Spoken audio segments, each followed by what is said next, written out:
भाई साहब हम तो है हरियाणा वाले जी। हम बेरुखी में भी मजा लेना जानते हैं और बेबसी में भी मजा लेना जानते हैं। जो हरियाणा के कुछ लोग बैठे हुए हैं वो भी जानते होंगे और आप सब भी जानते होंगे। इतिहास के पन्नों में दर्ज है 80 के दशक में एक बहुत भयंकर बाढ़ आई थी सतलुज नदी में।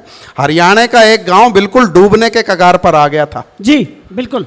सेना की मदद मांगी गई, हेलीकॉप्टर बुलाए गए गांव वालों को सुरक्षित बाहर निकालने के लिए। पूरे 8 घंटे बचाव अभियान चलता रहा। आखिर में कमांडर ने गांव के सरपंच को बुला लिया। बोला मुझे बताया था आपके गांव में 500 लोग रहते हैं, 1500 निकाल चुके, 500 अभी भी बच रहे हैं। इतनी गड़बड़ कैसे हो सकती है? 19-20 का फर्क तो फिर भी समझ में आता है। सरपंच बोला साहब गुस्सा मत करो। बोला क्या बात है? बोला बेचारे गांव के भोले भाले लोग हैं, गरीब लोग हैं, बैलगाड़ी घोड़ा गाड़ी में सफर करते हैं। बोला आज तक इन्होंने कार की शक्ल नहीं देखी और आप इनको हेलीकॉप्टर में ले जा रहे हो। बोला जहां उतार के आते हो तैर के फिर वापस आ जाते हैं।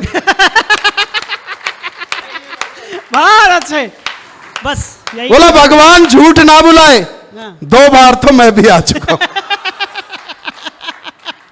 तो बस इसी तरह से आप लोग बस खिलखिलाते रहिए। बहुत बढ़िया, बहुत बढ़िया, बहुत अच्छा, बहुत अच्छे हैं?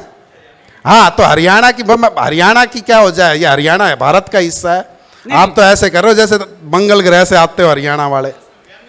हाँ नहीं चक्कर क्या है भाई साहब, हरियाणा वालों की इमेज ऐसी बना रखी है कि हरियाणा का है तो बेवकूफी होगा। हाँ नहीं मैं आपके लिए ही बोल रहा हूं।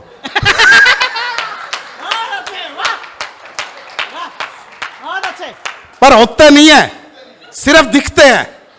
हाँ मैं ये मंच पे करते रहते हैं, हरियाणा से आया, हरियाणा से मंगवाया है, हरियाणा से भेजा है, ये वो फालतू की बात। मैंने एक दिन इनको समझाया क्या होते हैं हरियाणा वाले। जी भैया। कि सीधे साधे लोग जहां बातों में है रस जहां। बहुत सीधे लोग होते हैं, बिल्कुल जलेबी की तरह। बहुत भोले लोग होते हैं जी। हमारे गांव में शाम को चौपाल पर 4 बुड्ढे बैठे हुक्का गुड़गुड़ा रहे जी। और उनमें चर्चा क्या चल रही, यार अपना हरियाणा सबसे पिछड़ा स्टेट रह गया, हरियाणा की तरक्की कैसे हो। तब उनमें से एक बुड्ढा बोला यार मेरे पास एक आइडिया है। बोला बता तू। बोला पहले तो यूं करो, हरियाणा को भारत से अलग करके एक अलग देश घोषित कर दो जी। दूसरा बोला यार ये क्या बकवास बात कर रहा है तू। बोला पूरी बात तो सुन ले।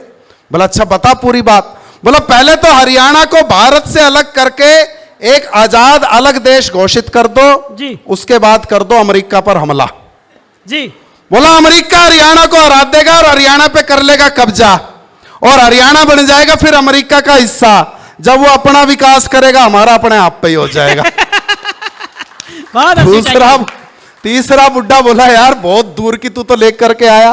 बोला यार फिर तो ना पासपोर्ट लगेगा ना वीजा लगेगा और फिर तो हमारे सारे रुपये भी डॉलर बन जाएंगे ऑटोमेटिक जी। और सारे अंग्रेजी में बात करेंगे और हमारे छोरों की गोरी गोरी मेम आएगी।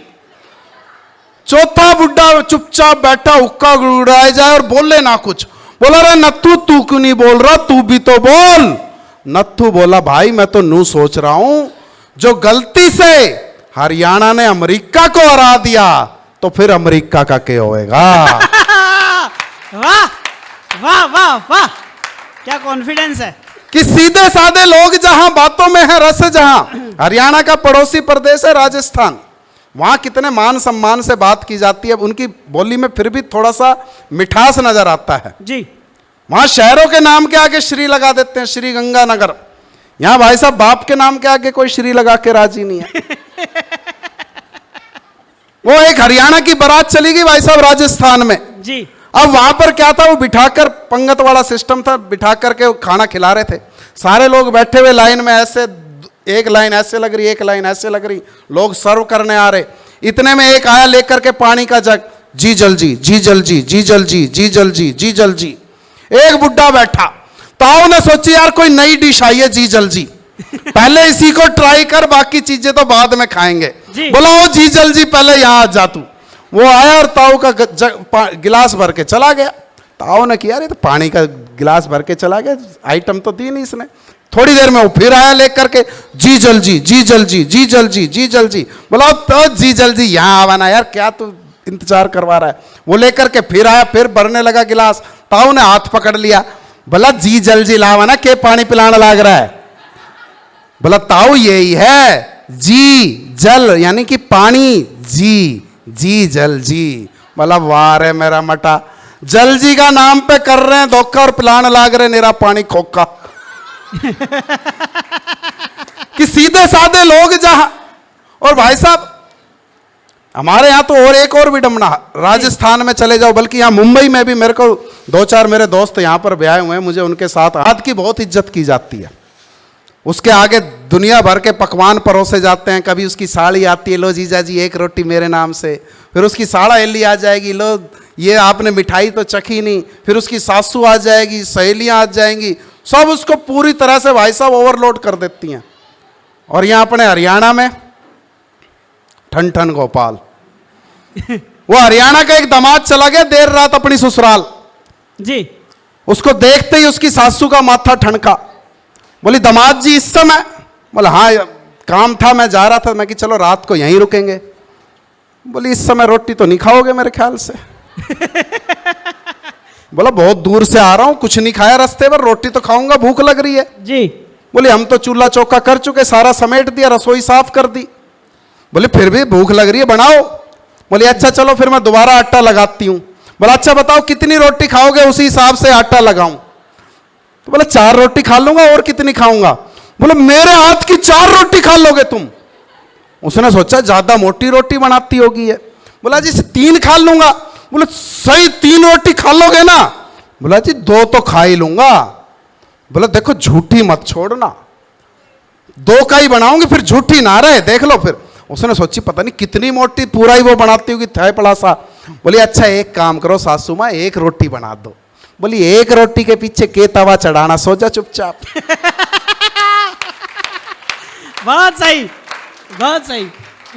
ऐसे सीधे लोग होते हैं, बहुत अच्छे। कि सीधे साधे लोग जहां। और मेरे को याद आता है हमारे कॉलेज में एक बार फंक्शन हो रहा था भाई साहब जी। वहां पर एक नाटक प्ले किया गया ऐसे स्टेज पर, और उस नाटक में एक लड़की ने एक रोल प्ले किया था, भुआ जी करेक्टर था एक जी। अगले दिन से भाई साहब लड़कों ने उस लड़की का जीना आराम कर दिया।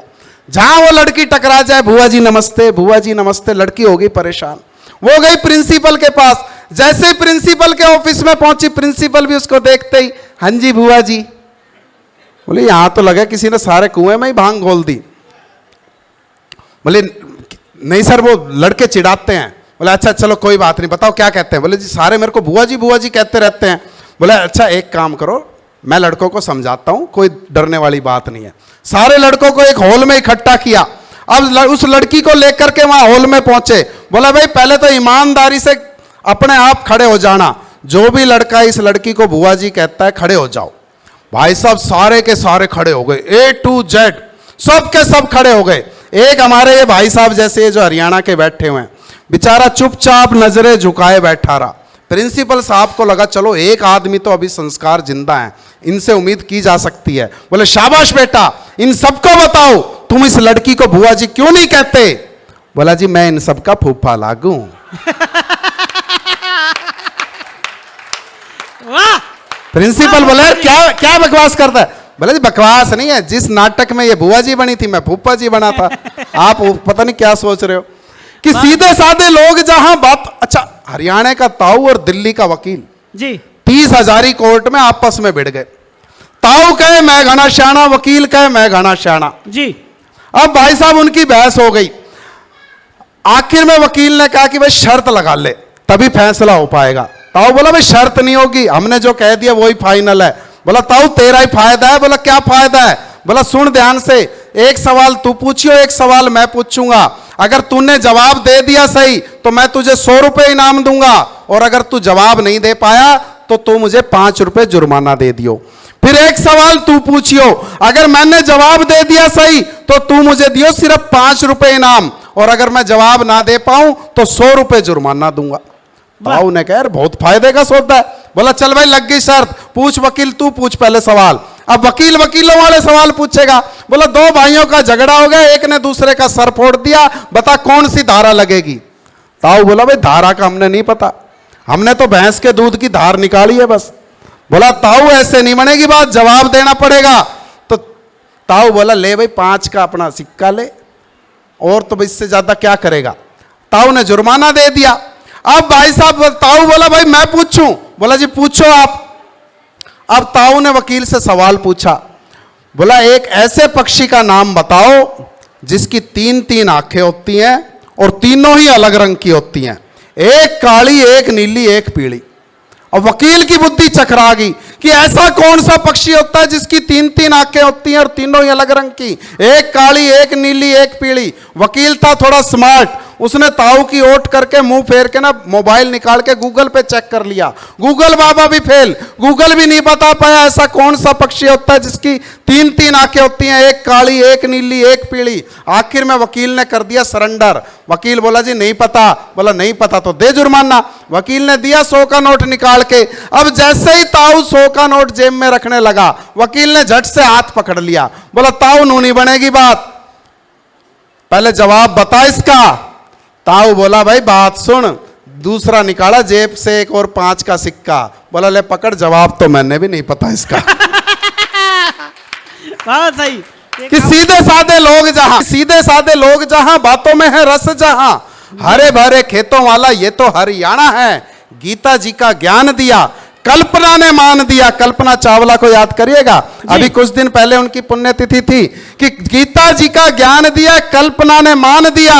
कपिल के बल्ले ने भी बोला हरियाणा है। लक्ष्मी की रागनी में, दूध छाछ राबड़ी में, दंगल अखाड़ों में भी बसा हरियाणा है। और अगली एक पंक्ति में अगर आपको लगे कि मैंने ठीक से हरियाणा को परिभाषित कर दिया है तो पूरा सदन हाथ उठा करके समर्थन करना कि लक्ष्मी की रागनी में, दूध छाछ राबड़ी में, दंगल अखाड़ों में भी बसा हरियाणा है। चाहे युद्ध कौशल हो या जिताने मेडल हो, सदा नंबर 1 ही रहा हरियाणा। वाह, बहुत अच्छे, वाह, बेहतरीन, सदा नंबर 1 ही रहा बेहतरीन, वाह। हरियाणा।